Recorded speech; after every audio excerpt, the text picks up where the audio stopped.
예, 우리가 이제 그 종교개혁 신학을 들어가기 전에 이제 마지막으로 역사적인 그 배경을 다루는 시작인데요.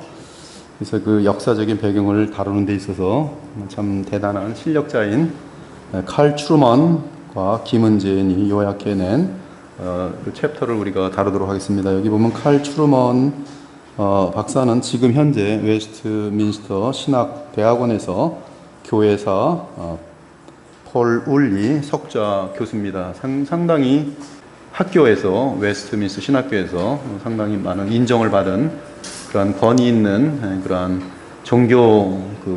종교사회, 기독교사회 권위 있는 그러한 분으로 아시면 되겠습니다. 뭐 기타 여러 가지 책들을 쓰고 있고 현재 웨스트민스터 신학교의 교수로 있어요. 그 다음에 지금 김은진이라는 여자 박사 과정에 계신데 마찬가지로 웨스트민스터 신학대학원에서 이 칼 트루먼 그 방에서 이제 교육을 받으면서 지금 아마 이 책을 지금 이 과를 이 단원을 아마 만드는 데 있어서 여러 가지 협조를 한 것 같습니다. 그래서 칼 트루먼만 넣지 않고 김은진까지 넣어준 거로 봤을 때 칼 트루먼 이분의 그 자상함이 많이 담겨 있지 않는가 그런 생각을 합니다. 실력 있는 분들이 지금 이 자료를 만들었습니다. 이번에 우리가 다룰 것은 아마 다음 주까지 다룰 것 같은데요. 이제 먼저 요약을 먼저 보도록 하겠습니다. 요약을 보면 이 16세기의 종교개혁은 다양한 형태를 취하고 있으며 개혁이 발생한 장소의 여러 특징을 보여줍니다. 특히 종교개혁이 발생한 5지역을 레포메이션 티올로지 종교개혁 신학에서 다루게 되는데 그 장소는 먼저 독일, 그렇죠. 독일 마틴 루터, 독일, 그 다음에 스위스는 이제 제네바, 취리히 이 두 곳은 대단히 중요해요. 그래서 여러분들 그 독일은 황제가 다스리고 황제 밑에 선제후, 선거후라고도 부르고 선제후라고 부르는데요.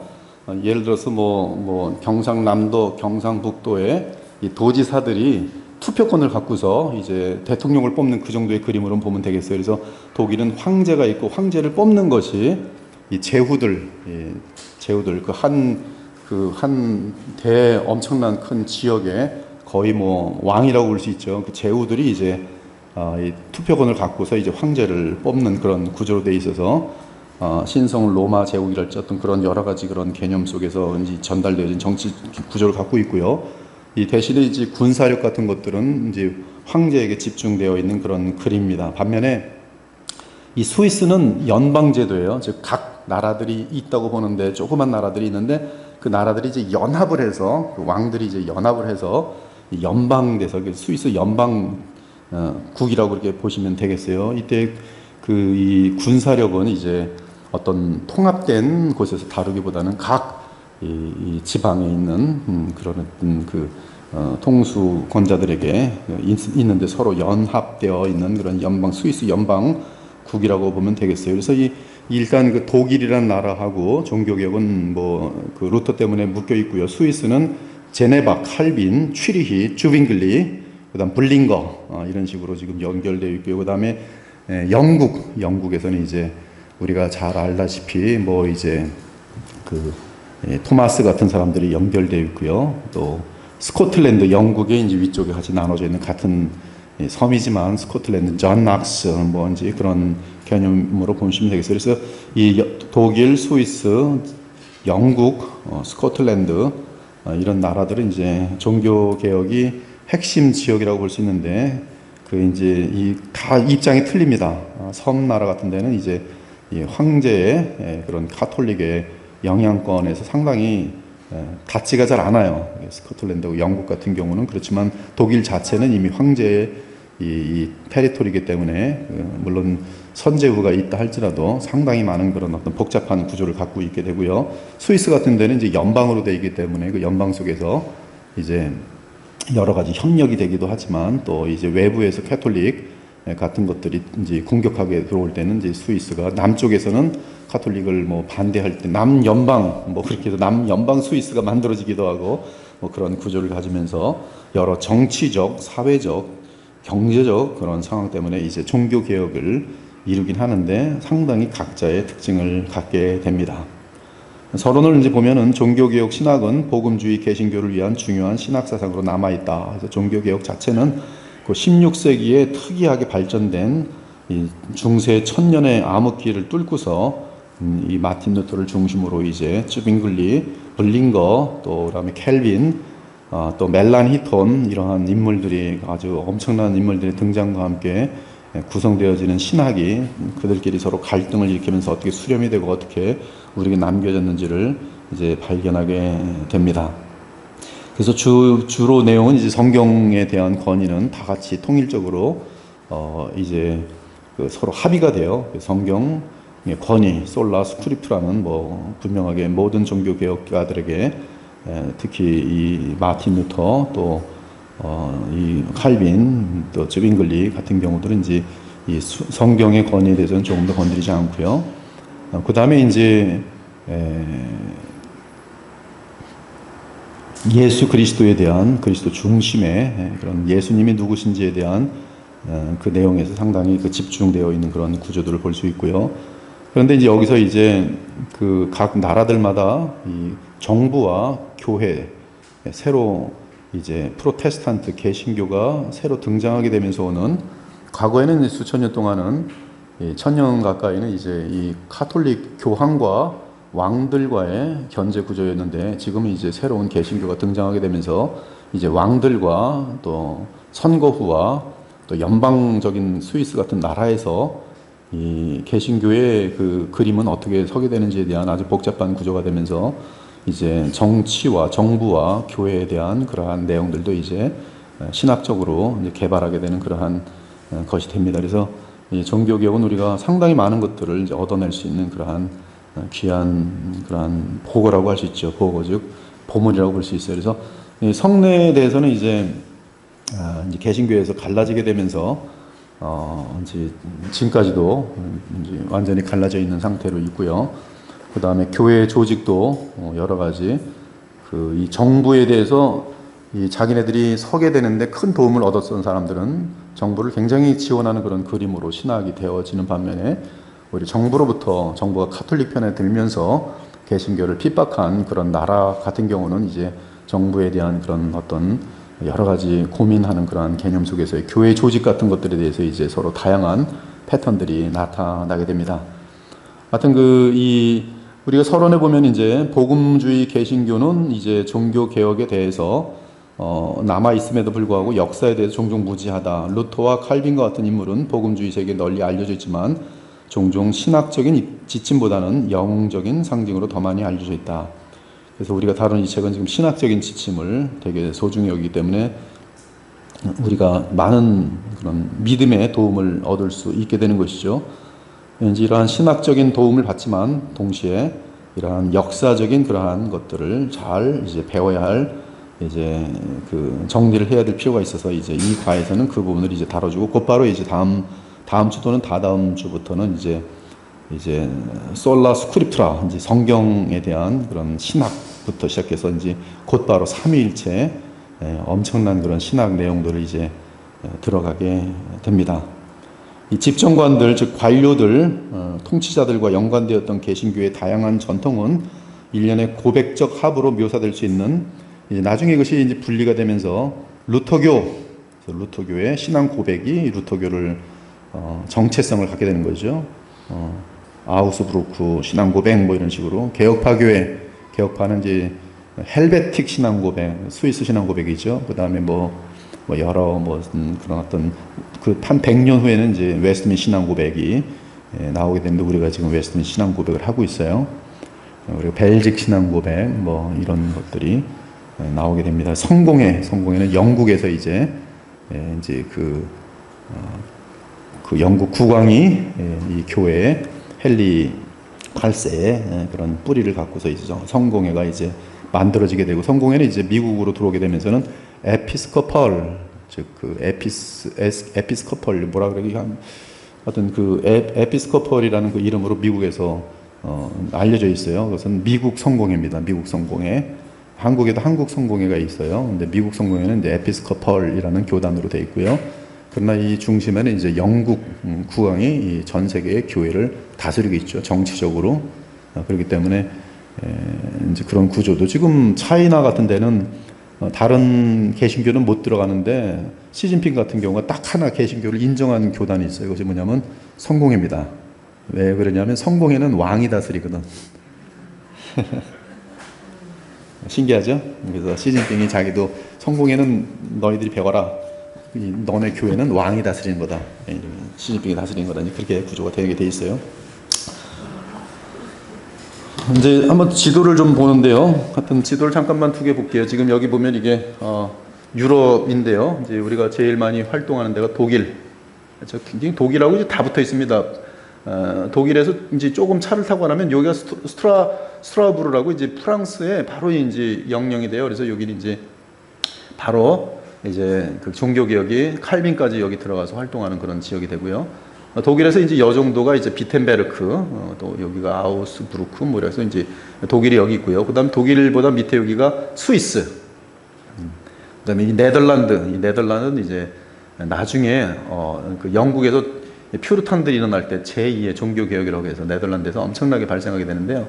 그렇게 멋있던 나라가 지금은 동성애하고 마약에 굉장히 그 악한 나라. 여기 조그맣니다, 다. 근데 전 세계에 많은 신학적으로 굉장히 많은 영향을 미쳤어요. 지금도 외민에서 굴지에 정말 그 구 프린스톤안이라고 하는데 그 프린스톤부터 내려왔던 대단히 엄청난 바빙크랄지 뭐 바스랄지 리차드 게핀이랄지 저에게도 가장 많은 영향을 준 대부분의 신학자들이 지금 네덜란드 화란 개혁 신학자들입니다. 근데 지금은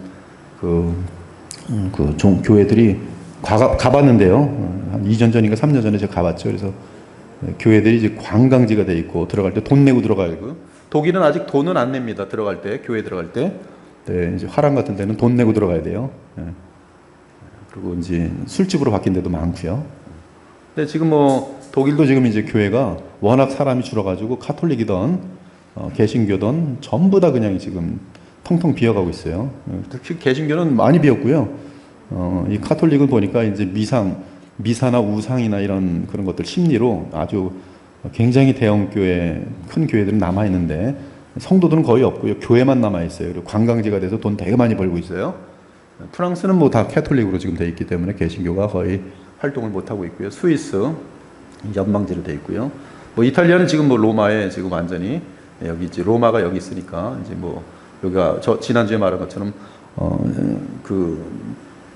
교황청 시국, 즉 시리 컨트리 그 시국이죠, 시국. 그 도시 하나의 조그만 도시인데 800명 정도밖에 살지 않는 나라입니다. 그래서 교황이 그 나라의 왕이고 교황이 이제 모든 추기경을 더불어서 이제 그런 전 세계를 지금 주관하고 있어요. 그래서 이 카톨릭 신자는 지금 현재로 10억이라고 보고 있어요. 10억.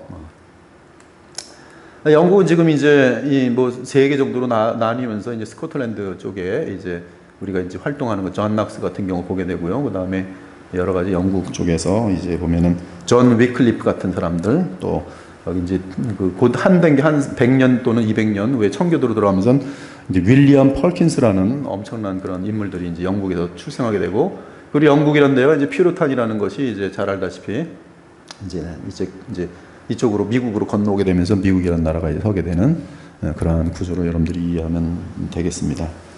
그래서 이제 이 스위스 내는 네덜란드하고 취리히 그 스위스 안에 있는 그런 그리고 여기를 가지고 이제 저국이라고 해요.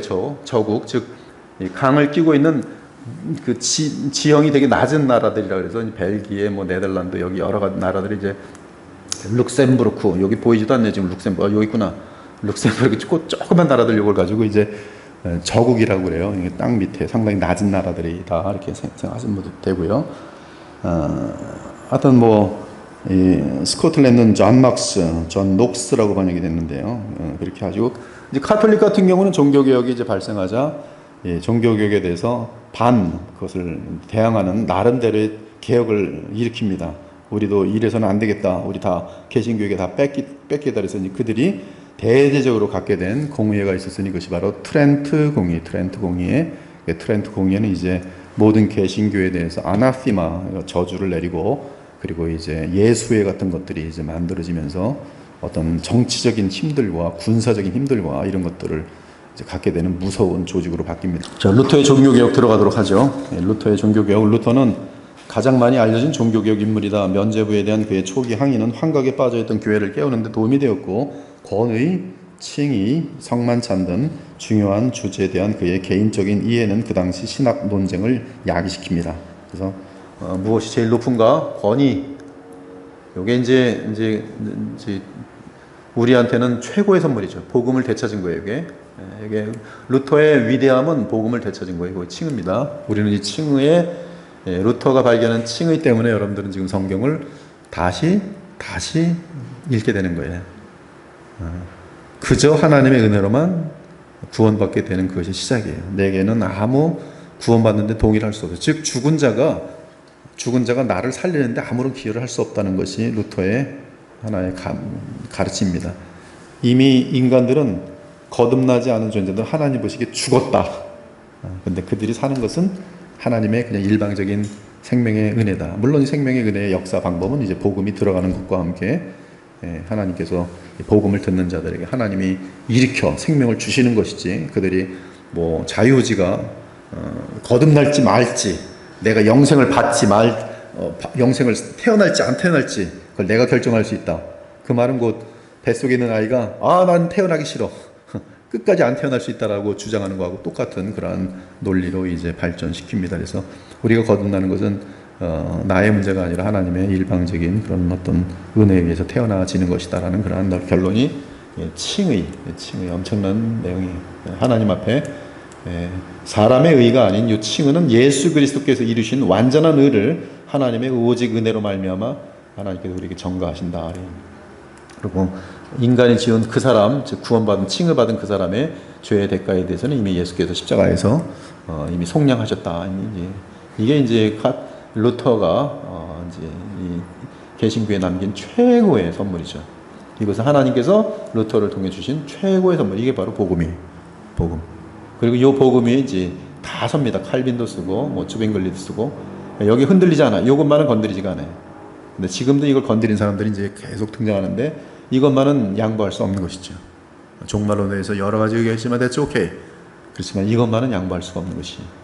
성만찬에 대해서는 이제 여러 이제 의견들로 갈리게 됩니다. 특히 쭈빙글리하고 이제 루터의 신학 논쟁은 엄청나게 나가고요. 켈빈이 이제 루터하고 이제 다른 그러한 노선을 찾으면서 개혁주의의 성만찬에 대한 칼빈의 견해 같은 경우는 이제 얼마나 그가 균형을 잡고 있고 얼마나 정말 대대로 얼마나 그 생각이 깊은지 이런 것들을 우리가 이해할 수가 있겠어요. 괜히 칼빈이 아닙니다. 그냥 하나의 파가 돼서 칼빈파 이러는 게 아니라 아무것도 모르는 사람이라도 이제 각 사람들의 주장들을 계속 쫓아가다 보고 자기가 하나님의 말씀을 가지고 계속 연구하면서 기도하는데 보다 보면은 그 깊이가 얼마나 이제 조심스럽고 이제 그런 것들을 이제 분별이 되면서 다르네 이제 이런 걸 느끼는 거예요. 그래서 그러한 객관적인 평가에 의해서 이제 어떤 칼빈에 대한 그 어떤 그분의 하나님께서 그분을 통해서 이제 루터를 통해서는 이제 이런 정치나 권력적이거나 최고의 일을 하신 분이죠. 그러나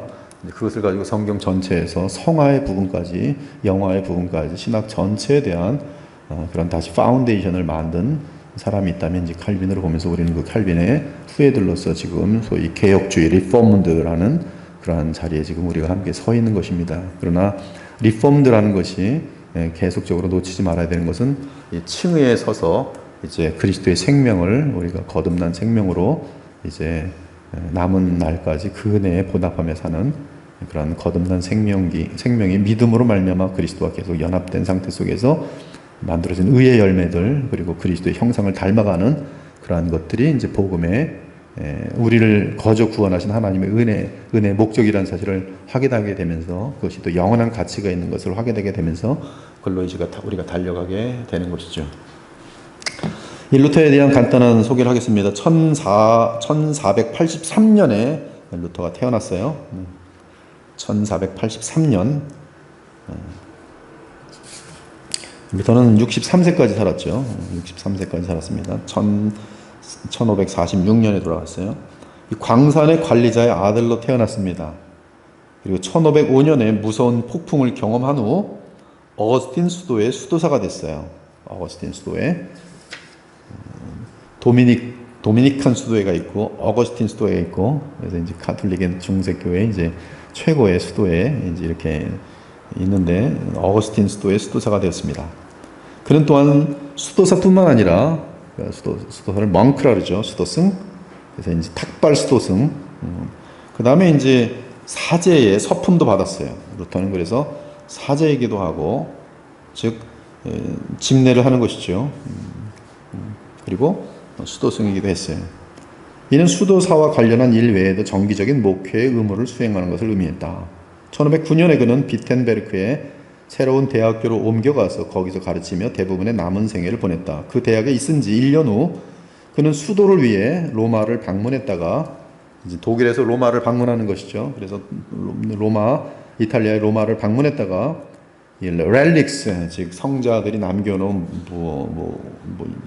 옷들, 이빨들, 뼈다귀들, 그들이 사용하던 모자들, 심지어 발톱까지도 그런 어떤 렐릭, 그거에 의존하고 있는 카톨릭 교회를 이제 보게 되면서 이게 좀 아닌 것 같다라고 생각을 하고, 또 로마 교황청의 부패를 직접 자기가 이제 로마에 가서 사람들을 만나고 추기경들을 만나고 그러면서 이제 이 엄청나게 부패했는데 내가 생각했던 그런 성인들이 아니네, 죄가 없고 탐욕이 없고 이런 존재들인지 알았는데 아니네, 이게 뭐지 하면서 충격을 받게 됩니다.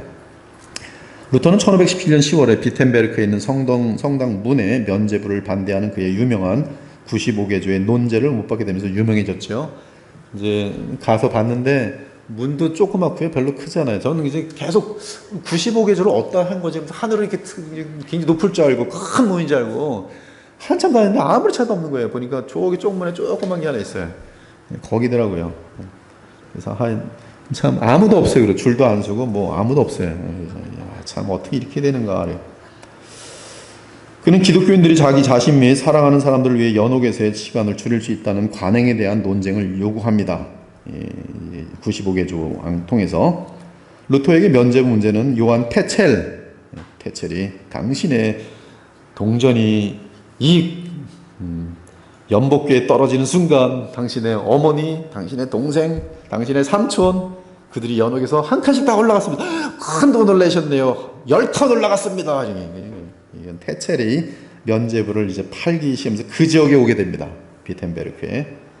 이때 루터는 가만히 있으면 안 될 것 같아서, 이거는 지금 하나님이 행하시는 회개와 믿음과 영생과 천국을 돈으로 장사하는 것이다라고 판단하고, 그리고 이제 이 95개조 논제로 일단 이 면죄부에 대한 분명한 잘못된 사실을 지적하기 시작하죠. 이 95개조의 논제는 로마교를 반대하는 자들에게 인기 있는 소책자가 되었고 반대 세력을 모으는 계기가 되었습니다. 1518년 4월 루터는 하이델베르크에서 논쟁을 주재했는데요. 제가 이제 하이델베르크에서 거의 한 2주 보냈나요? 상당히 오랜 기간 보냈어요. 그래서 이제 독일에서 이제 한 남부 쪽에 있고요. 거기 프랑크푸르트 이제 공항에서 한 1시간 정도 가는 그 정도의 그 남부 거리에 있는데요. 거기 보면 이제 하이델베르크에서 그리 멀지 않은 곳에 보름스라는 곳도 있고요. 같이 한번 사진도 보여주면서 계속 설명할 시간들이 있을 것입니다. 그래서 하여튼 하이델베르크에서 논쟁을 주재했는데, 그는 그곳에서 영광의 신학, 십자가의 신학을 구별하는 말을 합니다. 그래서 이 루터에게서는 이제 두 가지 단어가 나오는데, 영광의 신학이냐, 십자가 신학이냐. 그럼 영광의 신학은 뭐고 십자가 신학은 무엇인가? 영광의 신학은 인간이 하나님을, 사람을 기쁘게 하듯 기쁘게 할 수 있다는 것이, 그것이 영광의 신학이에요. 그러나 십자가 신학은 인간은 하나님이 행하시는 것을 이해할 수 없고 하나님 편에서 우리 인간은 영원히 저주받아 마땅한데 하나님께서 십자가를 통해서 우리에게 찾아오셨는데, 이것은 우리 인간의 이성으로나 그런 것으로 깨달을 수 없다라는 그런 내용입니다. 그래서 이 내용을 해요. 그래서 지금 이 가톨릭 중세교회는 영광의 신학이거든요. 그때까지 계속 인간이 하나님을 기쁘시게 하려고 노력하는, 지성이면 감천인 신학이란 말이에요. 인간 착한 일부터 먼저 하고 열심히 하면 된다. 그러나 지금 루터는 하나님이 우리를 찾아오신다. 십자가를 통해 찾아오신다. 그래서 인간의 모든 기대와 모순다. 그래서 그것이 이제 하이델베르크의 논쟁이에요. 그러니까 벌써 이제 그동안의 전통과 거슬르는 신학을 이제 발피해 버리면서 이제 그는 이제 굉장히 많은 어려움에 빠지게 되죠. 하이델베르크 논쟁 이후 루터는 신학적으로나 교회적으로나 중세교회의 결정적인 단절을 향해 빠른 속도로 나아갔다. 로마 교회는 1518년 후반에 열린 아우구스부르크 제국의회에서 그를 구금하지 못했다. 이 아우구스부르크 제국회의는 이제 이 독일의 그런 황제를 통한 그런 회의들인데, 이제 이 루터를 잡아다가 죽이거나 이제 구금하려고 하는데 도망치게 되는 것이죠. 루터는 1519년에 라이프치히 대학교에서 요한 에크와 논쟁했는데, 그때부터의 권위의 문제, 오직 성경, 그것이 종교개혁의 핵심 관심사로 부상하였다. 그는 1520년에 그의 개혁 사업을 위한 세계의 위대한 성명서를 썼고 그해 파문당했다. 파문당했어요. 그리고 보름스 의회에서 재판을 받게 되는데, 보름스에서 그가 말한 거, 성경이 나를 설득하지 않으면 나는 목숨을 걸더라도 전 사양치 않겠다. 나는 그냥 내가 믿는 것이 맞다. 그래서 그러면서 그때 쓴 것이 이제 내주는 강한 성이요 여러분들 찬송하는 그 찬송인 것이죠. 이 보름스 회의. 이 하이델베르크 논쟁은 무엇을 그때 이제 루터가 주장했냐면, 이제 인간의 전적 부패, 성 어거스틴이 가르쳤던 제일 중요한 핵심 부분이에요. 성 어거스틴은 구원은 오직 하나님의 은혜다. 근데 이제 성 어거스틴은 하나님의 은혜라고 하면서 단회적으로 영원히 이루어지는 그것을 보지 못하고 하나님의 은혜로만 누린 점진적으로 주입된 의회에 따라서 계속적으로 이제 죄사함을 받고 계속 전진하면서 최상의 상태까지 계속 죄사함을 또 받고 계속 그러면서 그래가고 간신히 어떻게든지 하여튼 구원을 받는다. 그러나 인간은 부패됐기 때문에 인간에게는 아무 선한 것이 나오지 않고 오직 하나님의 은혜다. 그래서 은혜를 붙들어야 된다. 이걸 이제 성화 쪽으로만 얘기를 했으면 이제 우리랑 똑같은 것인데, 그 당시까지는 이것이 이제 칭의 개념까지 가지 못하는 것이죠. 우리는 지금 두려움이 없는 것이에요. 여러분들은 칭을 하는 것을 확인하고 나면 두려움이 없어요. 죽으나 사나 영원히 여러분들은 하나님 자녀예요. 이 영생을 이미 얻었어요. 취소될 수 없어요. 그래서 이 하이델베르크 논쟁에서 루터는 인간 부패와 노예 의지, 즉 구원에 관해서는 인간의 의지는 아무런 역할을 못한다. 어떻게 죽은 자가 살아나기를 의지할 수 있겠느냐. 무덤에서 죽었는데 나 도대체 여기서 냄새나고 썩어서 안 되겠어, 일어날래, 그런 의지가 있을 수 있겠느냐. 없다는 거예요. 그래서 바로 노예 속박, 노예 속박, 의지의 노예 속박. 스트라스부르는 이제 프랑스인데요. 이 프랑스에서는 이제 마르틴 부쩌, 이게 부써, 이건 좀 번역이 잘못됐어요. 이건 지금 오역이 부쩌라고 해야 되는 부쩌, 부처라고도 번역한 사람이 있고 부서라고 하는데, 마르틴 부서 그러면은 뭐 저 부서 가서 갔다 와, 뭐 이쪽 뭐 행정부서로 가려면 이게 부서랑 헷갈리고, 부쩌 이러면 또 그것도 웃기고 그러죠. 이제 김재성 교수가 보니까 마르틴 부서 이렇게 했던데, 부서. 제가 볼 때는 그게 제일 좋은 것 같아요. 그래서 저는 이제 지금 종교개혁 지금 번역을 하면서 마르틴 부서라고 저도 했는데, 여기 지금 오타가 났어요. 그래서 이건 지금 저한테는 아주 엄청난 지금 획득이죠. 아직 지금 출판이 되지 않은 가운데 오타 하나 있습니다. 부서로 바꿔주세요. 이렇게. 스트라스부르는 이제 종교입니다. 그래서 이 프랑스입니다. 그래서 프랑스에서 마르틴 부서가 있고, 칼빈은 이제 그 제네바에서 쫓겨나게 될 때 여기 스트라스부르로 가요. 그래서 스트라스부르에서 이제 마르틴 부서와 더불어서 거기에 보면 이제 위그노들이 있거든요. 위그노들 교회들이 난민들처럼 있는데 거기서 이제 교회를 섬기고 그래요.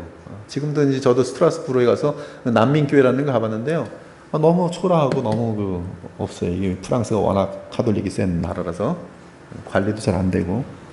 그래서 이 칼빈의 모든 수고들과 그 눈물들이 다 어디로 갔는가 보니까 이 땅에 보이지 않고요.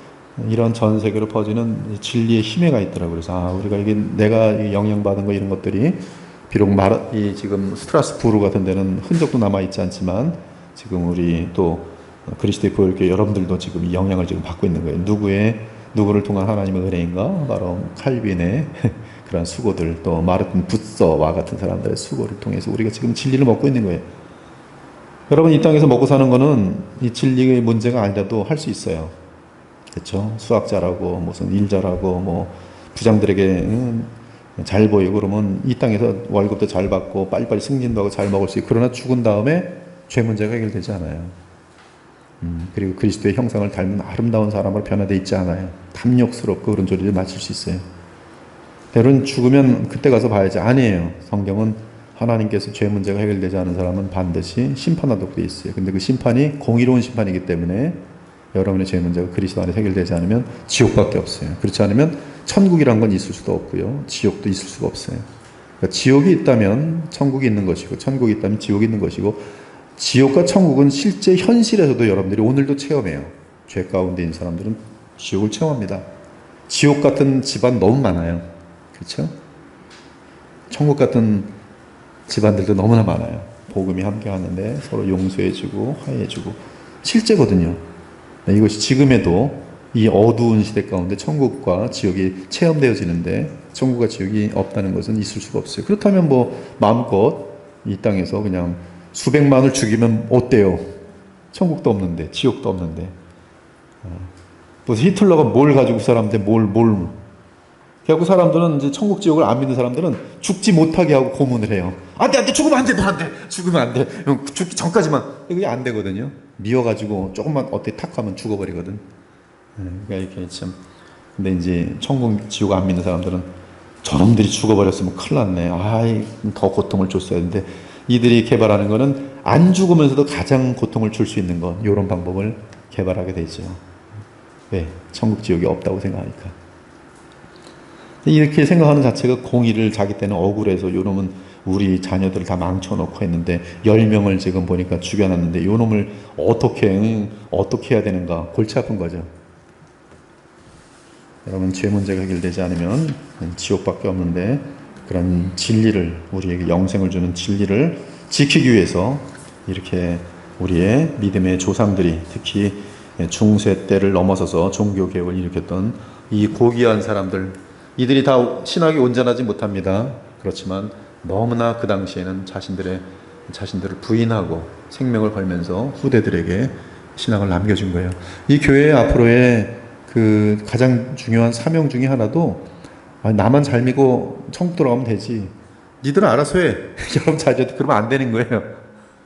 여러분 자녀에게 좋은 교회를 남겨주는 게 이 교회가 앞으로 해야 될 앞으로 진리 다 잃어버릴 가능성이 많거든요. 교회라고 하는데 진리가 없는 거예요. 근데도 불구하고 크던 작던 그걸 떠나서 어떤 교회가 진리를 계속 붙들고 있는 거예요. 그래서 그들에게 영생을 나누어주고 또 하나님의 나라가 있음을 그들이 체험하면서 우리 가족은 이렇게 천국인데 한 걸음만 나가면 왜 지옥이지? 이런 걸 느끼는 아이들은 얼마나 복음의 아름다운 엄마 아빠 가정들이 얼마나 소중하겠어요. 자기들 피부로 느끼는 건데 그러한 교회를 계속 우리의 후손들에게 전달해 주는 것이 너무나 소중하다고 봅니다.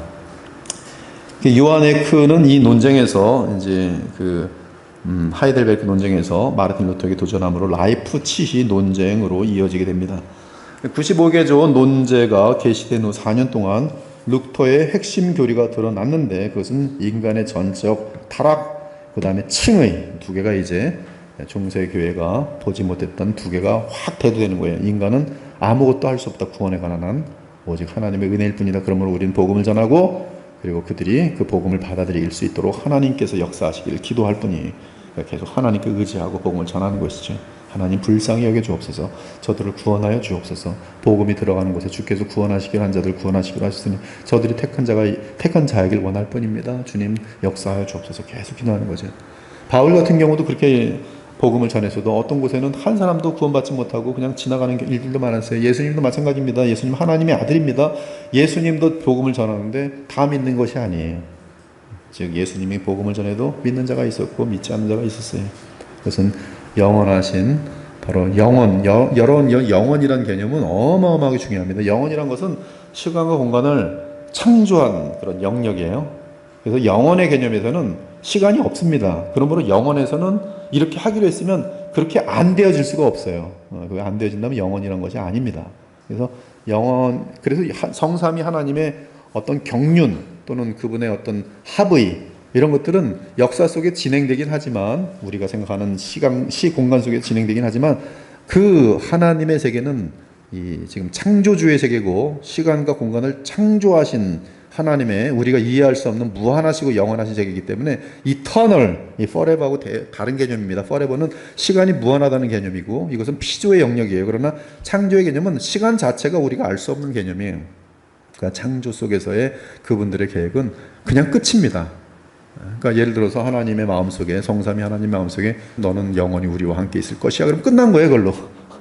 근데 그거는 이제 우리의 이제 시간이란 인생이라는 삶 속에서 이제 언제 어느 때쯤 돼서 이렇게 누구를 만나가지고 어떻게 됐다가 이러이러한 갈등을 가지다가 뭐 근데 거기 이제 여러 가지 이제 그 구원을 받은 다음에 자유의지와 관련된 그런 또 이제 하나님 앞에서의 수고와 또 어떤 이런 그런 모든 것들이 공의라 공평 이런 개념 속에서 이제 심판 개념이 들어가게 되는 거죠. 이 모든 것들이 다 하나님의 계획 속에서 진행되는 거기 때문에 영원이라는 개념을 좀 잘 여러분들이 쉽지 않아요.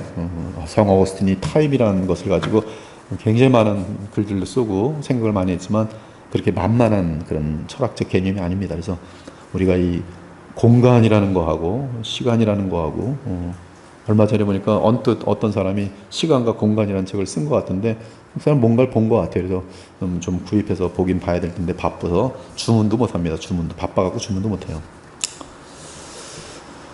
루터는 기독교 생활의 중심에 설교가 있다고 확신했고요. 설교자는 먼저 율법을 선포해야 하고 청중들에게 그들이 하나님의 거룩함에 얼마나 부족한지를 상기시켜야 하며 여튼 율법이라는 것은 이제 토라, 모세, 신약을 보면 모세라고 번역된 게 있어요. 그것은 다 토라의 개념입니다. 그래서 모세와 선지자들 그럼 성경 전체예요. 근데 갈라디아서에서 이제 복음이라는 개념을 일 때 율법은 지금 이 같은 로라는 그 어떤 법이라는 개념 속에서는 같은데 이 십계명에 대한 어떤 상세한 어떤 어플리케이션 아니면 십계명 그 자체 즉 우리를 정죄하는 개념에 그것을 가지고 신약 성경에서는 율법이라고 부르고요. 또 신약에서도 율법이라고 그러지만 무슨 뭐 생명의 율법 또 새 율법 뭐 어떤 그런 개념에서는 이제 복음과 같은 개념 속에서의 그 율법인데요. 그래서 율법에 대한 이 개념이 굉장히 그 이 단어는 같은데 만만치가 않아요. 만만치가 않습니다. 그래서 우리가 지금 시편을 봤잖아요. 그 구약 전체를 어디를 읽어봐도 율법이라고 부른단 말이에요. 그러나 시편에서 말하는 그 율법은 지금 또 지금 이 신학 조직 신학적으로 말하는 그 율법과 또 헷갈리면 여러분들이 막 아주 복잡하게 섞입니다. 우리는 그 율법이 우리를 소성케 하며 그렇게 시편 같은 데 하잖아요. 율법이 소성케 한다? 당장 갈라디아서 보면은 율법이 소성케 한다 그런 개념 없어요. 율법은 정죄한다. 그것은 율법이라는 것이 어떤 어떤 그 카테고리 아니면 그 범주 이런 것들이 이제 우리가 그때마다 굉장히 잘 봐야 돼. 이것이 어떤 의미의 율법일까? 십계명일까? 아니면 모세오경일까? 아니면 구약 전체일까? 굉장히 어떤 율법에 대한 해석일까? 이제 그때마다 다른 그런 개념인 것을 알 수가 있어요. 하여튼 지금 이 루터가 말하는 율법 개념은 지금 정죄, 즉 십계명의 개념 속에서 그 율법은 우리를 이제 멸망밖에 없으니까 내가 얼마나 죄인인지를 보여주는 이 거울이거든요. 영혼에 대한 거울. 나는 굉장히 깨끗한 줄 알았더니 어느 날 거울을 딱 봐서 이렇게 얼굴이 더러워서 깜짝 놀라는 것이죠. 그게 바로 율법의 기능인 거죠. 그럼 어떻게 돼요? 율법 속에서 율법으로 맞게 닦자 이게 아니죠. 샘으로 가서 닦아야 돼요. 내 되고 더러워서 내면서 물가에 어디 있어? 그래서 샘에 가서 손을 닦고 샘에 가서 얼굴을 닦는 것이죠. 정신 나간 사람은 거울을 딱 보고 더럽네. 그러면 거울을 계속 보자. 얼굴 닦아집니까? 그런다고 되는 게 아니죠. 그게 이제 복음을 알지 못하는 율법주의가 되는 거예요. 이 루터는 지금 그러한 어떤 우리의 죄를 지적하는 그 율법의 기능에 대해서 정확히 이제 성경을 통해서 끄집어내면서 이 얼마나 사람들에게 처음으로 율법의 기능을 보여줘야 되는지, 즉 너희들이 얼마나 멸망받아 마땅한 존재인지를 알려주는 것이 설교다. 그렇죠? 우리가 이 교통법규를 어기면서도 티켓을 안 받으면은 뭐 아무 일도 없네 하면서 계속 보통 교통법규를 어깁니다. 레드 시그널을 잘 지나가는 사람들은 습관이 된 사람들은 싹 안 걸렸네 싹 그러다가 어느 날 딱 걸려가지고 한 몇백만 원 손해 보고 그냥 보험료가 갑자기 딱 뛰고 그러면 이거 뭐야? 나는 몰랐어요. 몰랐다는 게 말이 안 통하거든요. 레드 라이트를 즉 빨간불을 달려 지나가는 것은 이건 걸리고 이렇게 500만 원 내야 되고 보험에서도 난리가 나는구나 알면 그 다음부터 레드 라이트네 그런 것처럼 죄라는 것을 알려줘야 된다는 것이 죄라는 건 지옥불에 합당한 결과를 가져오는데 그 너희의 죄가 이렇게 그냥 대충 넘어갈 것이 아니다라는 걸 그걸 먼저 알려주고 그러면 죄를 지적받고 즉 하나님의 거룩한 율법에 의해서 죄를 지적받은 사람은 오라 어찌할꼬 그러면 우리가 어찌할꼬 여러분 나는 이제 끝났네 나는 이제 멸망이네 나는 이제 감옥에 영원히 갇혔네 거기에 율법 외에 다른 의가 있다. 너는 율법을 지킬 수 없지만 율법의 의로는 하나님 나라 들어갈 수 없지만 다른 의가 있으니 이것도 하나님의 공인데 하나님의 공의가 만족된 길인데 바로 예수 그리스도를 믿는 믿음의 길, 그것이 바로 복음이죠. 그걸 정확히 이제 루터는 찝어냅니다. 그래서 루터에게서 율법과 복음의 관계, 벌써 이제 가톨릭에서 중세교회 때 볼 수 없었던 그런 개념들. 중세 때는 이제 율법 그러면 내가 지켜야 돼. 난 지킬 수 있어. 이게 우리가 너무 세상이 나를 귀찮게 수도승이 돼야 되겠어. 그래서 수도승이 되고 수녀가 되고 이제 이 정도 아무도 나를 간섭하지 않고 이제 수도승들끼리 도를 닦으니까 이제 율법도 나도 지킬 수가 있는 그 정도 되겠지. 마틴 루터도 그렇게 생각하고 수도승이 됐는데 가서 뭐 도를 닦아봤는데 아닌 거예요. 아무리 해봤자 쇼뿐이 안 되고 위선밖에 안 남고 인간 자체는 이렇게 해서 변할 수 있는 것이 아니구나. 이제 그렇게 한 것이 그의 돌파구의 복음의 발견의 길이 된 것이죠. 1520년대는 루터가 적극적으로 활동할 수 있던 기간입니다. 이렇게 이제 복음을 찾은 다음부터 즉 인간의 전적 부패, 그 다음에 칭의 이것을 발견한 루터는 이제 적극적으로 활동하기 시작해요. 중세 기간의 종말을 기대했던 루터의 글을 보면 이제 루터는 신기하게도 이때 이 교황의 세력들이 너무나 크고 이 교황을 중심으로 한 이 가톨릭이 전 세계 권력을 휘두르고 막 이런 걸 보면서 아무 때나 파문시키고 아무 때나 죽이고 이러한 그런 역사들 보면서 교황은 적그리스도다. 그리고 적그리스도가 등장했기 때문에 이제 곧 데살로니가후서 2장에 근거해서 이제 재림이 곧 올 것이다라고 믿었습니다. 그래서 이제 이 루터는 굉장히 그 재림 의식이 되게 강했어요. 곧 재림이 있을 것으로 보면서 이제 그거 재림에 대한 그런 선포를 하게 됩니다. 그러나 10년이 지나자 루터교의 종교 개혁은 안팎으로 좌절을 겪게 됩니다. 1521년에서 22년에 비텐베르크에서 발생한 성상 파괴 폭동은 종교 개혁 내에 급진적인 세력이 있는 것을 암시했고 이 급진적인 세력이 바로 제세례파예요. 제세파는 이제 독일뿐만 아니라 스위스 쫓아다니면서 난리를 일으킵니다. 그래서 이 민처라는 사람 이런 사람들로 인해서 만들어진 건데 이 제세례파의 그 어떤 그 색깔은 동일해요.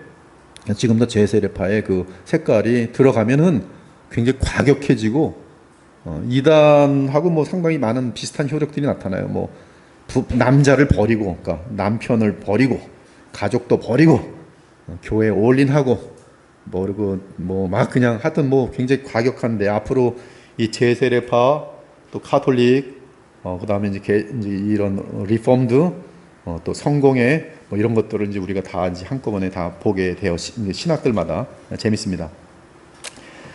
그리고 폭동은 1525년에 농민전쟁으로 알려진 일련의 반란으로 이어지면서 훨씬 더 위험해졌다. 이 갈등은 루터교 운동이 서 있던 반교권의 목사들과 기사들과 농민들의 미약한 연합을 산산조각냈다. 루터 자신도 농민들의 반란을 폭력적으로 막았는데 이 역시 그의 명성을 손상시켰다. 1525년에는 두 가지 중요한 사건이 있었다. 루터 박물관에 보면 이제 루터 아내 카타리나 본보라의 사진이 굉장히 많습니다.